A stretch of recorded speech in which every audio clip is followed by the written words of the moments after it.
A partir de agora você pode interagir conosco também pelos nossos canais de interatividade, porque vamos falar de um tema muito importante. Vamos conhecer, uma novidade de uma pesquisa que vai tratar com os pacientes de câncer no estômago. Uma iniciativa que proposta pelo Instituto Internacional aqui em Belo Horizonte. Para falar conosco sobre causas, tratamentos também, sobre essa pesquisa, temos aqui o Dr.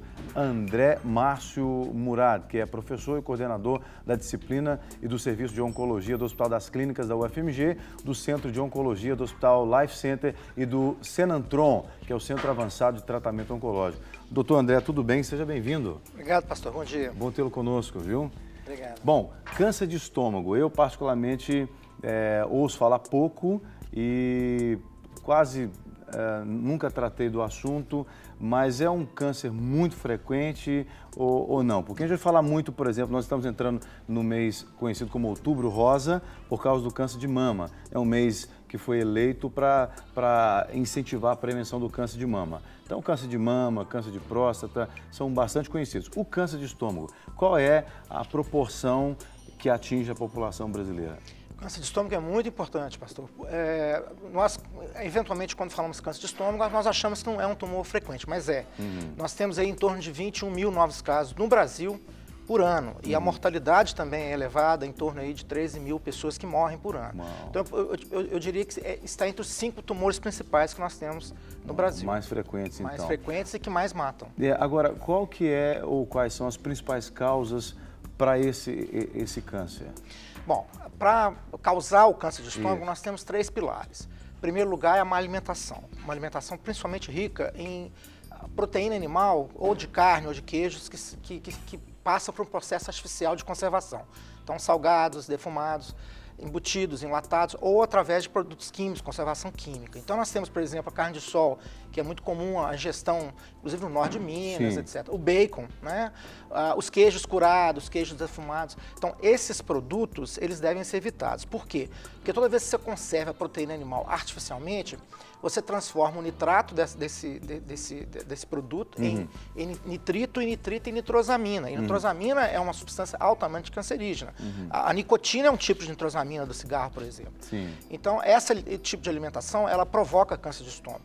E qualquer alimentação que nós abusemos do sal. O sal, por si só, ele também predispõe. Então, quer dizer que quando o indivíduo come bastante sal, esse indivíduo que gosta de muito sal, e não só o sal na comida, mas nós estamos falando do sódio também? O sódio em geral. O sódio na bebida? Qualquer tipo de sódio. O sódio, dentro do estômago, ele provoca essa situação de produção de nitrosamina. E isso é um pilar importante na formação do câncer de estômago. Eu diria outros 2 pilares importantes. O tabagismo, o hábito de fumar, qualquer tipo de cigarro de palha, cigarro comum, cachimbo, etc.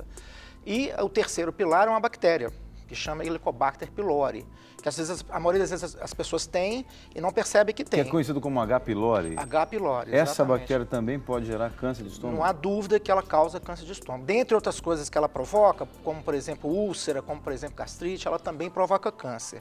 Então esses seriam os 3 pilares principais. É óbvio que nós temos outros.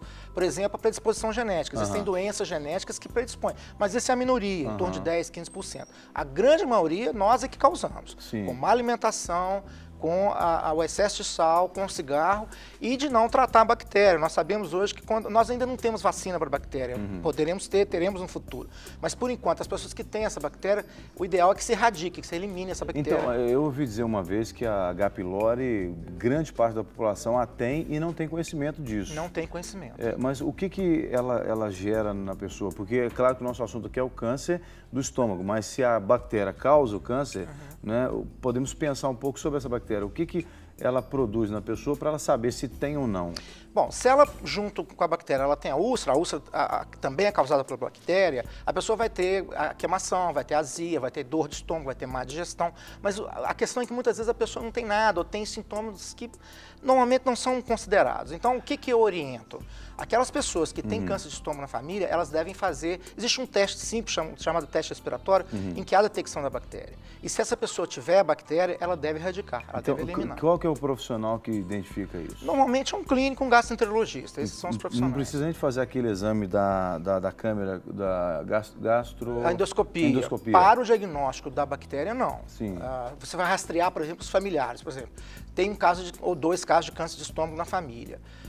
Então você deseja rastrear. Um teste respiratório é suficiente. Entendi. Agora, o câncer de estômago, ele tem uma faixa etária preferida da população ou não? É independente de gênero, de idade? Normalmente pacientes mais acima de 55 anos. Acima de 50 anos. Agora, quando a pessoa tem um componente genético, uma predisposição genética, geralmente ocorre mais idade mais precoce. Agora, por que o câncer de estômago mata tanto no Brasil, especialmente? Pelo diagnóstico tardio. Então, qual é a... Nós fizemos um estudo sobre isso nas escolas clínicas há uns anos atrás. O tempo mediano entre as pessoas terem os primeiros sintomas e o diagnóstico através da endoscopia, que é o que sela o diagnóstico, que faz a biópsia também, é em torno de 6 a 7 meses. Esse é um tempo precioso. Então, o que acontece? As pessoas, quando o câncer de estômago não tem um sintoma próprio dele. Ele se confunde com o quê? Com má digestão, com azia, com dor de estômago, com empachamento depois que a pessoa se alimenta.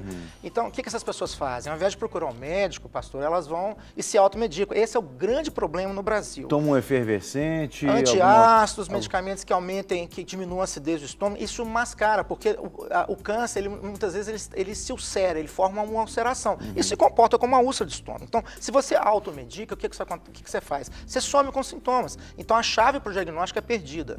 Então, as pessoas podem ter uma dor de estômago, um desconforto, 2, 3, 4, 5 dias e depois desaparecer. Isso é normal. Eu não quero alertar as pessoas. Agora, se essa dor fica persistente por exemplo, mais de 3 a 4 semanas, o ideal é que se faça a endoscopia, que é o exame padrão. Pode não ser nada, tem gente que fica o ano inteiro sentindo, acho que é problema de alimentação só. Exatamente. E as pessoas começam a se automedicar e realmente a automedicação funciona, ela diminui os sintomas, mas o tumor progride. Então, quando ela detecta, ela já não tem mais chance de cura. Aí sim vai ser feita quimioterapia, etc., mas os resultados são muito precários. Agora, o tipo de tratamento, os tratamentos possíveis, ele vai variar de acordo com o grau de desenvolvimento da doença ou é um padrão só para independente do nível, do grau de infecção da doença? O único tratamento que cura é a cirurgia. Retira um pedaço. Ou retira um pedaço, dependendo da localização. Se ele for um tumor mais próximo ali do duodeno, retira-se uma parte. Agora, dependendo da situação, do tipo, você tem que remover o estômago todo, né? E os linfonodos ali, aquelas ínguas que ficam de permeio. Isso é o que cura. Agora, nós podemos complementar isso depois com quimioterapia, eventualmente radioterapia. Isso dá uma chance razoável de cura. Mas o problema é que, como eu disse, infelizmente, na boa parte das vezes, eu diria até em torno de 60% a 65% das vezes, quando o doente chega a nós, ele já saiu dessa fase. Ele já tem doença fora do estômago, por exemplo, no peritônio, aquela membrana que envolve a barriga, o fígado, por exemplo, eventualmente os ossos. Aí, nesse caso, infelizmente, não há mais cura para esses pacientes. Só um milagre de Deus mesmo. Só um milagre de Deus. Então, nós somos pioneiros, nós somos o primeiro grupo que demonstrou no mundo científico que a quimioterapia funcionava em câncer de estômago, que nem isso... Nós aqui em Minas? Aqui em Minas, nosso grupo lá do Hospital das Clínicas. Que legal. Foi um trabalho de referência. Parabéns. E é citado várias vezes porque ele foi o primeiro a provar que a quimioterapia funcionava. A quimioterapia triplica a expectativa de sobrevida, mas não cura. Então, o que acontece? Nós desistimos da quimioterapia, não há mais droga que a gente possa incluir que possa melhorar os resultados. Então, um paciente hoje com câncer de estômago já nessa fase, ele sobrevive em média 1 ano e 2 meses, 1 ano e 3 meses, mas infelizmente, mais um pouco além, ele acaba a doença progride e ele falece. Então, essa pesquisa nossa é justamente para tentar achar uma outra alternativa à quimioterapia. E essa pesquisa que você está falando é a pesquisa internacional, é a pesquisa que está convidando pessoas com câncer de estômago já em fase metastática para participar, porque só através da pesquisa nós vamos poder provar o que nós supomos. O estudo dessa nova droga, o Rilotomumab, ele passou por um estudo que nós chamamos de uma fase 2, que é uma fase pequenininha, que eram 200 e poucos pacientes, e agora ele está na fase 3, que é um estudo grande, feito em várias instituições no mundo, inclusive no Brasil. Isso significa que a fase 2 foi bem sucedida? Extremamente bem sucedida e nos chamou muita atenção. Então, já na fase 2, os pacientes que tomaram o tratamento versus o placebo, ou seja, aquele que tomou alguma coisa que parecia ser medicamento, mas não era, eles tiveram um ganho de sobrevida, inclusive, e uma taxa de regressão do tumor muito maior. Então, isso nos estimulou a fazer esse estudo, do qual eu sou um dos coordenadores internacionais. Então, o que é essa nova droga? A oncologia está mudando mudando de paradigma. Então, antigamente, a gente atacava com quimioterapia, que atacava células normais e células doentes. Mais as doentes que é normais, mas também as normais. Queda de cabelo, vômito, diarreia, baixa de glóbulo branco. Hoje, nós aprendemos que o câncer é uma doença dos genes. Sim. E a mutação desses genes, produzida pela má alimentação, pelo cigarro, etc., provoca a produção de proteínas que estimulam o crescimento dessas células desordenadamente. Então, nós estamos atacando essas proteínas, os receptores dessas proteínas, que na célula normal não existe. A célula normal não tem essa dificuldade. Então, esse anticorpo, por exemplo, essa droga, o que é? Nós descobrimos que o câncer de estômago expressa um gene, uma proteína chamada CMET. Nós pegamos essa proteína, injetamos no rato, retiramos o anticorpo do rato e está pronto o remédio. Ele é humanizado para não dar alergia, etc., mas a medicação é essa. Então, por enquanto, nós estamos associando à quimioterapia tradicional, esperando o quê? Que os resultados vão ser majorados. Porque 75% dos cânceres de estômago expressam essa proteína. Então, nesse caso, por exemplo, as pessoas que têm contato com pacientes, independente do nível de infecção com o câncer de estômago, que estão nos assistindo agora, quiserem se voluntariar nessa pesquisa, é possível? É possível, desde que não tenham recebido tratamento prévio ainda de quimioterapia. Entendi. Esse tratamento tem que ser o primeiro. Ele pode ter sido operado, etc, etc. Mas a quimioterapia ele não pode ter tomado ainda, porque senão ele não poderia entrar no estudo. E a pessoa teria que procurar em qual instituição? Pode nos procurar. No Hospital das Clínicas. Nós vamos deixar um endereço, um telefone. Eu vou pedir até ao senhor que já fale. A produção vai colocar isso na tela aqui pra gente, produção. E porque eu ainda quero fazer mais perguntas, né? Para o doutor André. Já está na tela? Sim, está lá. Alessandra... Que é a nossa coordenadora de pesquisa. Alessandra G. Dias, é isso? gdias@gmail.com 8412-9058. Deixa na tela, produção, por gentileza. Você que é paciente, né? Você que é paciente e está sofrendo com um possível diagnóstico de câncer e ainda não fez quimioterapia, você é esse candidato a experimentar esse estudo de um novo medicamento, de uma nova droga, que pode melhorar a sobrevida. E tem melhorado em torno de quantos por cento o senhor falou? Olha, os estudos de fase 2, eles mostram que em torno de 60% dos pacientes tiveram regressão, ou parcial, ou às vezes até total do tumor.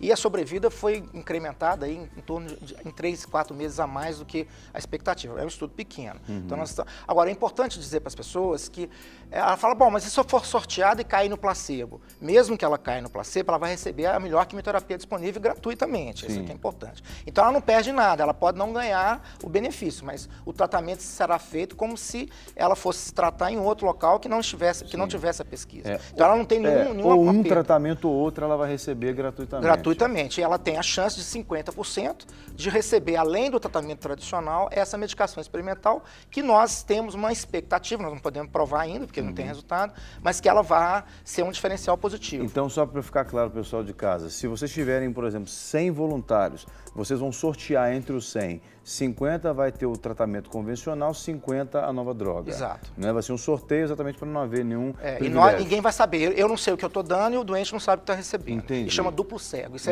é a pureza da análise científica. Para não haver nenhum tipo de influência, né?